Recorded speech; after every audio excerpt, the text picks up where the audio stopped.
Hi there, Benjamin Durham here. This time, we're going to the countryside. Why? Aerial photography. It's already pretty cold out here on the ground, so I've come prepared with winter gear for flying 500 feet up and going 100 miles an hour with the door off. Essentially what I shoot from the air are heritage properties for clients in the country.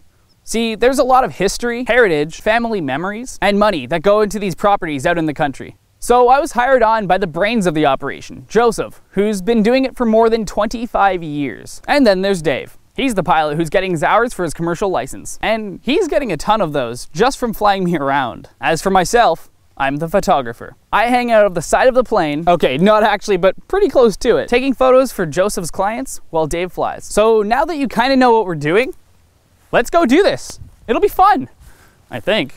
I don't know, I just hang out of the plane all the time. And now we prepare to go up. Then I put on my dorky amount of layers. Wait for it. Okay, that's actually a lot of stuff. Then we head over to the plane. Okay, now we're taking the door off. This door is held on with 2 pins that take a while to get out. So fast forward. We've never really been concerned about running out of fuel when flying. Reason being, this thing has a lot of fuel. I always get my camera set up before we take off, so my fiddling is limited when up in the air in the cold wind. As for the strap, I make it difficult to come off for a reason. Now, the camera bag stays between my legs for security. Making sure the seat is actually attached is extremely important because the seat belts are only attached to the seat. If the seat became detached, I'd be safely buckled into the chair. Though I'd also be flying through the air, and that's not good. I don't need earplugs because the headphones are already really good, but I like to protect my hearing. So those go in anyways. The shoulder strap is just an extra precaution. It kind of waves in the wind. The last thing about equipment is that even though these headsets look older, and probably are, they're still really good. Basically, when you talk, the channel opens and your voice comes through. When there's no voice, nothing goes through. Alright, so all of the shots from here on out are going to be spliced together from multiple days of shooting here and there, from earlier in the summer, later in the summer, and then the fall. Because believe it or not, there is very little downtime to shoot anything else other than shooting photos while up in the air. The experience is very cool, often quite literally, because you get to sail over the countryside for hours on end. Though I do have to shoot almost every second of the flight, so that does take a toll on me, when sometimes all I would like to do is look out over the horizon and relax while flying along with the door open. But instead, I actually have to do work while up there, which isn't a bad thing.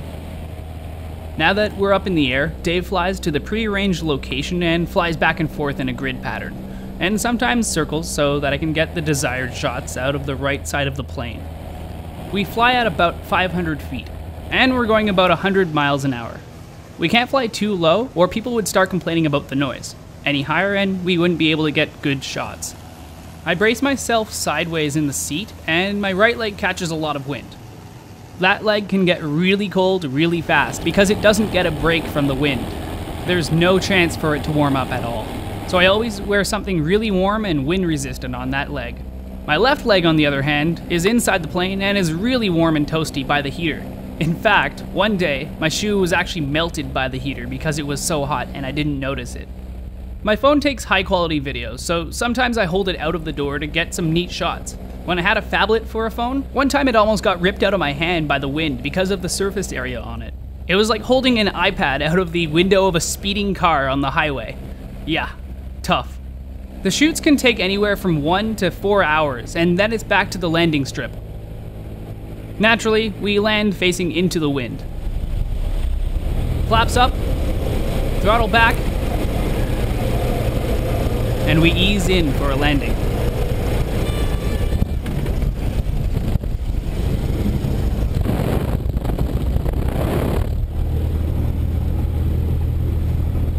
So, with all of this hanging out of the plane business, one might think I was tempted to jump, and maybe I am. So stay tuned for next week when I go skydiving.